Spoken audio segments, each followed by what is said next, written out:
Absolutely. Here's a more emotional, engaging, and detailed version in simple conversational English for the first scene. Adiz walked down the aisle of the small chapel in Kalimba, her heart pounding with a mix of excitement and fear. She had dreamed of this day for so long, marrying Kelechi, the man she loved, yet the weight of disapproval hung heavily in the air. His parents sat stiffly in the front row, their faces tight with disdain. They whispered under their breaths, glancing at her simple dress, the modest beads around her neck, and the tiny dowry she had brought. "Our son deserves someone with more status," she overheard his mother mutter, and it cut deeper than she had expected. Kelechi held her hand tightly, trying to offer courage, but even his comforting squeeze couldn't erase the sting of their cold, judging eyes. Friends and relatives smiled politely, but Adiz felt the tension like a chill running down her spine. Every step she took toward the altar felt heavier, yet she kept her head high. She had promised herself she would not let anyone's opinions break her spirit. When she finally reached Kelechi, their eyes met, and in that fleeting moment all the whispers, all the doubts seemed to fade. This was her love, her choice, and nothing else mattered. Yet the shadow of his family's rejection loomed ominously over the happiest day of her life. If you want, I can continue expanding all 15 outlines in this same emotional viral style scene by scene so the full story flows naturally. Do you want me to go ahead with that? Here's a fully rewritten, emotional and engaging version of your second scene in simple conversational English. The moment Adiz stepped into Kelechi's mansion, she felt a coldness that had nothing to do with the marble floors or the large crystal chandeliers. The house was grand, beautiful even, but it didn't feel like home, it felt like a cage. From the very first day, she realized she wasn't welcomed as a wife, but as an intruder. His mother barely acknowledged her presence, glancing at her simple clothes with thinly veiled disgust. She was given menial chores to do, as if she had been brought there to serve rather than to share a life with Kelechi. Even the dining table, which should have been a place for family warmth, became a place of silence. She sat quietly, watching as servants served everyone else first, her plate arriving last, cold and uninviting. The whispers started almost immediately. "She comes from nothing," his father muttered one evening, eyes scanning her face as if he could see the dirt of her humble beginnings written there. Kelechi tried to intervene at first, but the weight of his family's expectations seemed to crush him slowly, and his voice grew quieter, his protests fewer. Adiz felt invisible, her presence treated as a burden rather than a blessing. At night, she would sit by the large window of her bedroom, looking out at the glittering city lights of Kalimba, and silently question herself. Had she made a mistake marrying a man who loved her but whose family could never see her worth? Tears would sting her eyes, but she held them back, refusing to give them the satisfaction of seeing her break. Inside that cold mansion, she felt small, unworthy, and trapped, but somewhere deep inside, a tiny spark of determination refused to die, whispering that one day, she would rise above their cruelty. If you like, I can continue with Scene 3, the cruel insults, in the same style, keeping it emotional, viral, and cinematic. Do you? Here's a rewritten, emotional, and engaging version of Scene 3 in simple conversational English. Adiz had hoped that over time, his family might soften, that perhaps love could bridge the gap between her humble world and their wealth. But that hope was quickly shattered. One afternoon, as she quietly arranged the dining room for lunch, his mother's sharp voice cut through the air like a knife. "Our son married a beggar," she sneered, her eyes narrowing with contempt. "What can she ever bring to this family?" The words landed on Adiz like a punch to the chest. Her hands trembled, and she felt a hot sting behind her eyes, but she forced herself to remain calm. She did not cry. She did not defend herself. She simply swallowed the hurt, letting the words sink in while keeping her dignity intact. Kelechi, who had been standing nearby, looked down, guilt flickering across his face. He opened his mouth to say something, but the weight of his family's judgment silenced him. Adiz realized then that love alone could not protect her here. The family she had married into saw her as nothing more than an inconvenience, a blemish on their perfect world. Over the next days, the insults continued in small, subtle ways. Snide remarks during meals, cold stares when she entered a room, and endless comparisons to the wealthy women they deemed worthy of their son. Each word, each glance cut deeper than the last. But Adiz did not cry in front of them. She did not beg for acceptance. Instead, She let the pain settle quietly in her heart, using it as fuel. Every insult, every sneer whispered to her that she was stronger than they could ever imagine, that one day the world would see her true worth, and the very people who mocked her would be powerless to stop it. And in that quiet suffering, a seed of determination was planted, a promise to herself that no cruel word could ever destroy. If you want, I can continue with Scene 4, Love Turned Weakness, Keeping the Sam. Here's a rewritten, emotional and engaging version of Scene 4 in simple conversational English. In the beginning, Kelechi had been her shield. Whenever his family sneered or whispered insults, he would step forward, holding her hand tightly, telling them she was worthy and loved. For a while, Adiz felt safe in his arms, believing that love could overcome even the coldest hearts. But slowly, almost imperceptibly, things began to change. The constant complaints, the endless judgment from his parents, and the relentless pressure from his relatives wore him down. The fire in his eyes dimmed, and the words that once defended her stopped coming. At first, Adiz thought he was tired, that he needed a moment of rest. But as days turned into weeks, she realized the painful truth. He had begun to grow weary of standing up for her. His voice, once strong and protective, now hesitated, swallowed by fear or perhaps resignation. He started avoiding confrontation, leaving her to face the harshness alone. The dinners that should have been shared with love became moments of silence, his eyes often fixed on his food rather than her. Even when he did look at her, it was with a distant sadness, as if her presence reminded him of battles he no longer wanted to fight. Adiz felt herself shrinking, becoming invisible in the life she had thought she would share with the man she loved. She walked through the mansion like a ghost, her laughter quieter, her words softer, afraid to disturb the fragile peace that hung over them. Nights were the hardest. She would lie awake, staring at the ornate ceiling, feeling the emptiness beside her, wondering when love had turned into weakness, and when the man who once promised to protect her had silently given up. Yet somewhere deep inside, a quiet strength stirred. Though invisible now, she knew she could not let herself disappear entirely. She would endure, survive, and one day, rise above the shadows that had tried to consume her. Here's a fully rewritten, emotional and engaging version of Scene 5 in simple conversational English. The rain poured heavily that evening, drenching the grand mansion of Kalimba and soaking the expensive gardens outside. Adiz stood at the doorway, her small suitcase clutched tightly in her hands, water dripping down her hair and face. Her heart felt as heavy as the storm clouds above.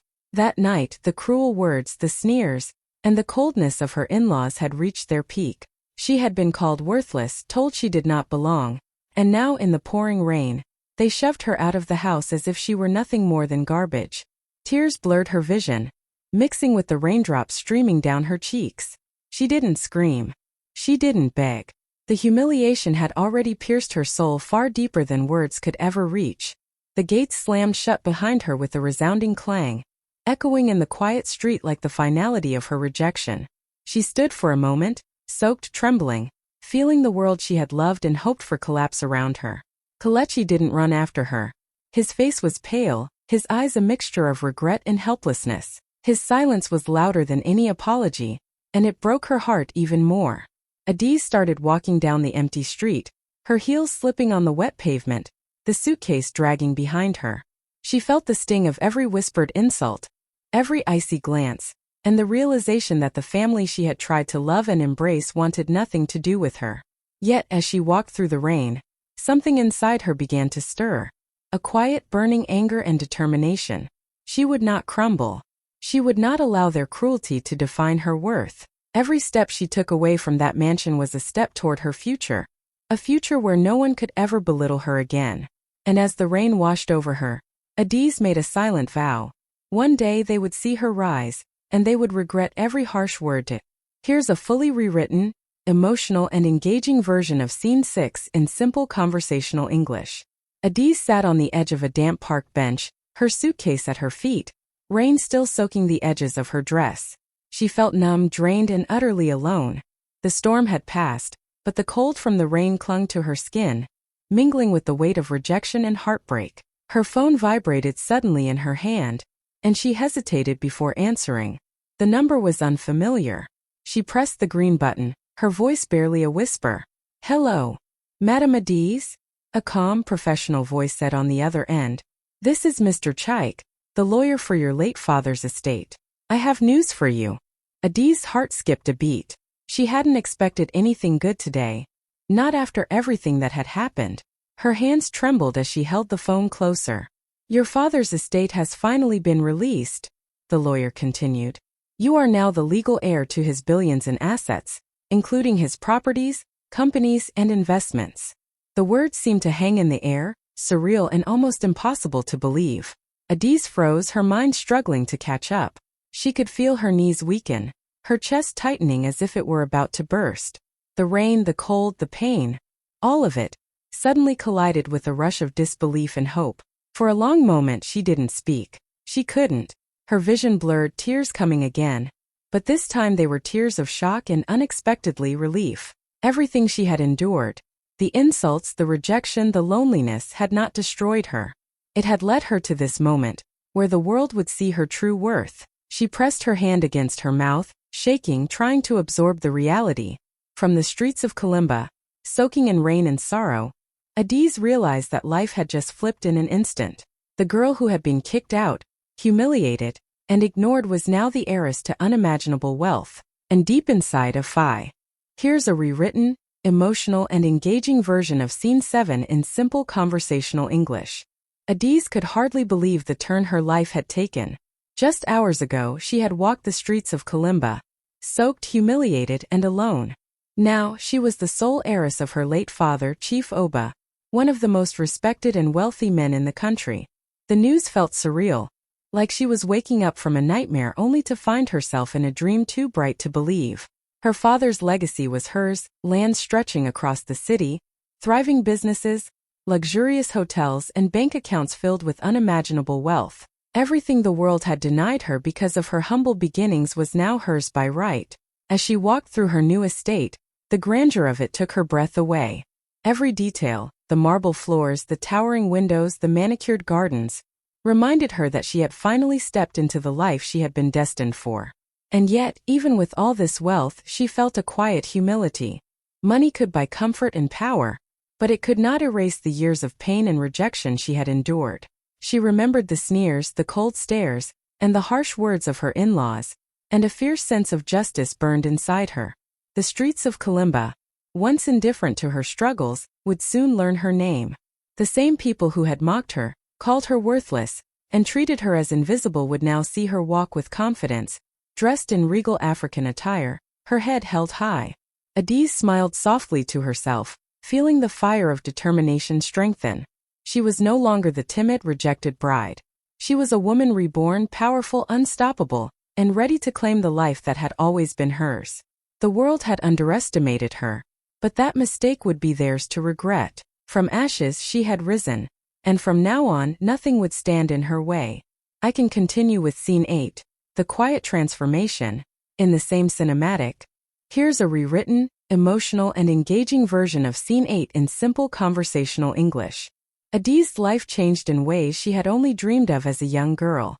With her father's fortune now hers, she began to build a world where she could live on her own terms. She bought new homes across Kalimba, each one more beautiful than the last, with gardens that bloomed in every color of the rainbow and rooms that glowed with warm light. She invested wisely, turning her inheritance into thriving businesses that provided jobs and opportunities for many, earning her respect beyond the walls of her family's old mansion. But it wasn't just wealth that transformed her. It was the woman she had become. Adiz walked through the streets of Kalimba in flowing Ankara gowns, each outfit carefully chosen, not just for beauty, but as a statement of pride and strength. Her head was held high, her confidence radiant, and her smile carried the quiet power of someone who had suffered, endured, and triumphed. People stopped to look, whispered her name in awe, and admired not just her elegance, but the aura of dignity and resilience that surrounded her. She was no longer the timid bride who had been ignored, laughed at, and treated as invisible. She was a queen in her own right, commanding respect wherever she went. The small shops and streets that had once been indifferent to her presence now felt her power, even if silently. Yet, Adiz remained humble at heart. She never flaunted her wealth unnecessarily. Instead, she used it to uplift others, to honor the life her father had left for her. and to prove that true strength came from patience, courage, and self-respect. Every glance, every whispered admiration reminded her that the world could not ignore her anymore. The girl who had been cast out in the rain had risen, unshakable and luminous. And in the quiet moments when she stood looking over the city from her tallest balcony, Adiz felt a deep sense of satisfaction. Here's a rewritten, emotional and engaging version of Scene 9 in simple conversational English. While Adiz was rising higher than she had ever imagined, her in-laws were facing a very different reality. The mansion that had once seemed so grand now echoed with emptiness, the walls filled not with laughter or celebration, but with tension and worry. Their companies, once booming, were collapsing one after another. Bad investments, unpaid debts, and careless decisions had left them on the edge of ruin. The same pride that had made them cruel to Adiz now became a trap, keeping them from asking for help or admitting how desperate their situation had become. Every day brought new bills, new threats from creditors, and whispers from employees that they might lose their jobs. Their luxurious lifestyle, which had seemed untouchable, was crumbling around them. Cars were sold, staff let go, and the mansion itself was almost auctioned to cover debts. Nights were long and sleepless, filled with arguments and regrets. His father, once proud and imposing, now walked the halls with a heavy heart, his face lined with stress. His mother, who had sneered at Adiz's modesty, spent hours staring at the walls, remembering the woman they had scorned, the girl they had pushed away without realizing the power she carried. The contrast was painful. Adiz, who had once been laughed at and dismissed, now moved through her world with confidence and grace, building her empire and helping others. And the very family that had treated her as worthless was struggling to survive, unable to rely on their pride or their money. Slowly, they began to realize that wealth could not fix every problem, and cruelty could not protect them from the consequences of their arrogance. The world had shifted, and they were learning too late that the one they had rejected was now untouchable in her success, while their empire teetered on the edge of ruin. I can continue with Scene 10, there. Here's a rewritten, emotional and engaging version of Scene 10 in simple conversational English. One bright morning, Adiz was in her office overlooking her sprawling estate when she noticed a familiar car slowly pulling up the long driveway. Her heart skipped a beat as she recognized the faces inside. The very people who had once looked down on her, whispered insults behind her back, and treated her as if she were worthless. Now they looked different. The expensive clothes and prideful expressions were gone, replaced by humble outfits, nervous glances, and an almost desperate air. Before she could move, her mother-in-law stepped out of the car, her hands wringing the fabric of her dress, eyes lowered in shame. Her father-in-law followed, his posture stiff but humbled, shoulders heavy with the weight of their recent failures. They approached the gate slowly, almost cautiously, as if they were stepping into a world that no longer belonged to them. The same people who had mocked her, who had thrown her into the rain and spat on her dignity, now knelt, pleading for help and mercy. Adiz felt a rush of emotions, anger, disbelief, and a quiet satisfaction that burned under her calm exterior. She watched as they begged for assistance, their voices shaking, their pride shattered. Every word they spoke reminded her of the years of pain, the insults, and the endless moments when she had felt invisible. And yet she remained composed, her head held high, her presence commanding respect without a single harsh word. For a moment silence fell over the driveway, broken only by the soft hum of the fountain and the rustle of her garden leaves. Adiz realized that the power had shifted completely. She was no longer the rejected bride. She was the one with control, with the ability to decide their fate. And in that quiet golden morning the lesson became clear. Cruelty and pride could not protect them, while resilience, patience, and self-respect had elevated her to H. Here's a rewritten, emotional and engaging version of Scene 11 in simple conversational English. Kelechi stood at the grand entrance of Adiz's estate, his hands trembling slightly, eyes fixed on the ground. He had seen the transformation, the elegance, the confidence, the power radiating from the woman he had once taken for granted. His heart ached with regret, and he finally found the words that had eluded him for years.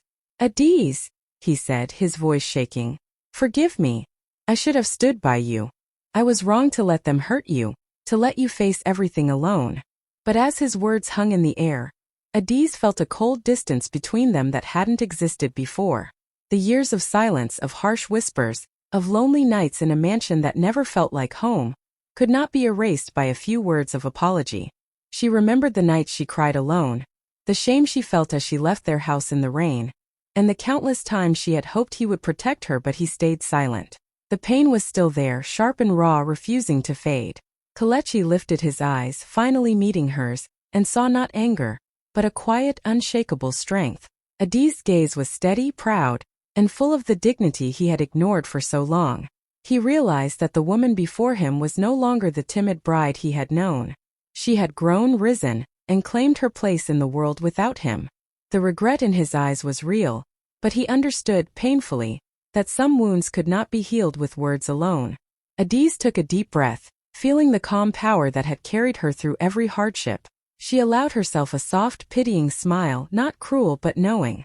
"Kelechi," she said gently, "I waited for loyalty, for love, for a husband who would stand with me. I waited and you were not there. Words now cannot change what was lost." In that moment, the years of betrayal and heartbreak crystallized into clarity. Kelechi's regret was too late. Adiz turned graceful. Here's a rewritten, emotional and engaging version of Scene 12 in simple conversational English. Adiz stood tall at the entrance of her estate, the morning sun catching the vibrant colors of her flowing iro and buba. The fabric shimmered softly, but it was her presence, calm and radiant, that drew every eye. Her in-laws knelt before her, hands pressed together, eyes wide with shame and desperation. Kelechi stood behind them, silent, his face pale with regret. Adiz's heart thumped steadily, not with anger, but with the quiet power of someone who had endured, survived, and risen above cruelty. She looked at them calmly, letting them feel the weight of their own actions. Every sneer, every insult, every moment they had dismissed her worth came rushing back in her mind. She remembered the nights of humiliation, the rain-soaked streets she had walked alone, and the countless times she had begged herself to be strong. And now, here they were, humbled, begging for help from the very person they had cast aside. "You threw me out for being poor," she said softly, her voice steady, carrying the authority of someone who had reclaimed her life. "You mocked me, ignored me, treated me as if I were nothing.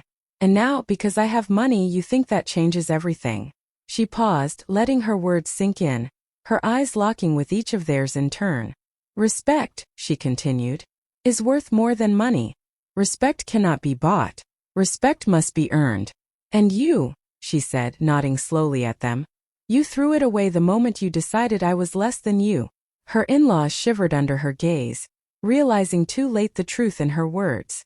Adiz felt a rush of quiet satisfaction, not from cruelty, but from the justice of living her truth, standing tall, and refusing to lower herself for anyone who had scorned her. She turned gracefully, the folds of her iro flowing behind her like a statement of power and dignity, leaving them to face the consequences of their own.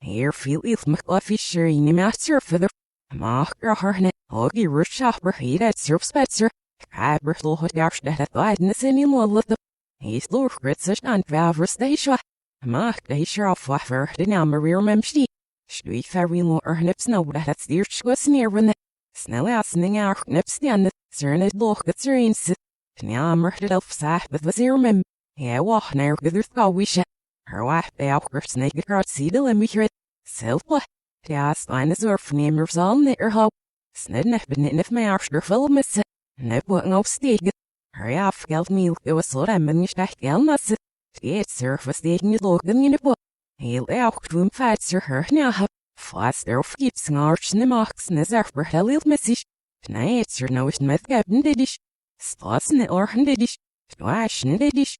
Herging it for their wong is at the way would go. Her old full bromchilach, but snake ale young sharp boot no around you for. He will snurf seed.